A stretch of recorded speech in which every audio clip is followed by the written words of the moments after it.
Hi. Welcome to Inference. This is the place where you learn and improve. In this video, I will be talking about the United Nations. Ladies and gentlemen, have you ever heard of this little club called the United Nations? It's like the cool kids table at the global cafeteria, where all 193 countries come together to discuss world peace and cooperation. The main organs of the United Nations are the General Assembly, the Security Council, the Economic and Social Council, the Trusteeship Council, the International Court of Justice, and the Secretariat. The UN is like a giant game of world leader where instead of getting sent to detention, member countries get sent to the Security Council. And just like any good game, there are some VIP players. The Security Council is responsible for maintaining international peace and security. The Council has 15 members, 5 of which are permanent members: China, France, Russia, the United Kingdom, and the United States, and 10 of which are elected for 2-year terms. The Security Council has the power to take a range of actions, from imposing sanctions to authorizing the use of force, to address threats to international peace and security. But the UN isn't all about keeping the peace, it's also about keeping the economy and society in check with the Economic and Social Council. The Economic and Social Council is responsible for promoting international economic and social cooperation and development.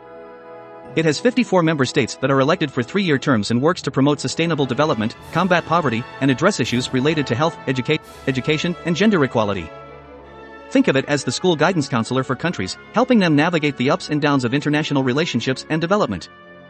And let's not forget about the Trusteeship Council, the hall monitor of the UN.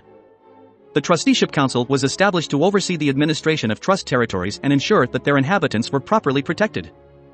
As of 2021, all trust territories have been dissolved and the Council no longer holds regular meetings. Its role is to oversee the administration of trust territories, making sure that these territories are treated fairly and protected. But, with all trust territories dissolved, it's basically on a permanent break. If countries can't settle their disputes, they can always take them to the International Court of Justice, the principal judicial body of the United Nations. The court is made up of 15 independent judges who are elected for 9-year terms. It's like a court of appeals for countries, where they can argue their case and hope to come to a fair decision. And last, but not least, the Secretariat. The Secretariat is the administrative arm of the United Nations and is headed by the Secretary General. The Secretariat is responsible for carrying out the day-to-day work of the organization, from providing support to the General Assembly and other organs to managing the UN's peacekeeping operations. It's like the school principal, keeping everything in order and making sure everything runs smoothly. The UN may not be perfect, but it's the best chance we have at world peace and cooperation, and it's a lot more fun than doing homework.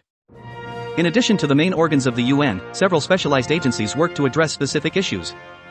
These agencies are like the school clubs, each with a unique focus, such as the World Health Organization, which is like the school nurse, making sure that countries stay healthy.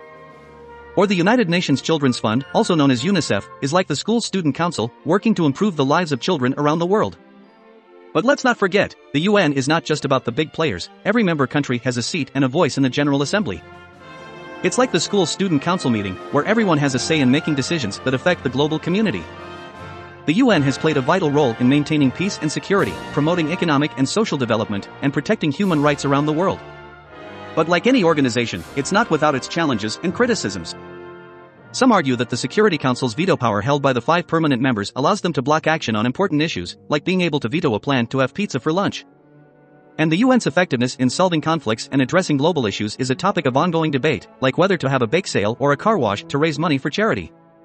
Despite these critiques, the UN remains an important forum for nations to come together and work towards a more peaceful, just, and prosperous world. Just like how a school is a place where students come together to learn and grow. One of the most important functions of the United Nations is to provide humanitarian aid to countries in need. It's like the school's charity club, working to help those who are less fortunate. The United Nations Office for the Coordination of Humanitarian Affairs, OCHA, coordinates the efforts of various UN agencies, governments, and non-governmental organizations to ensure that assistance reaches those who need it most. The UN also plays a key role in addressing the issue of refugees and migrants. The United Nations High Commissioner for Refugees, UNHCR, is the UN's refugee agency, working to protect and assist refugees, asylum seekers, and stateless persons. It's like the school's International Student Association, helping those who have been displaced and are seeking a new home. The UN also works to promote sustainable development and combat poverty.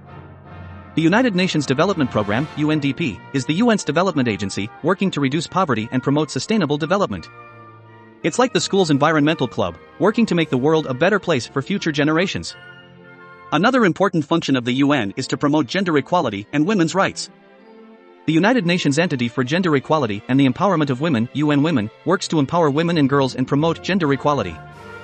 It's like the school's Women's Empowerment Club, working to ensure that everyone has an equal opportunity to succeed. The UN also works to promote disarmament and non-proliferation of weapons of mass destruction. The United Nations Office for Disarmament Affairs, UNODA, promotes disarmament and non-proliferation, working to reduce the threat of weapons of mass destruction.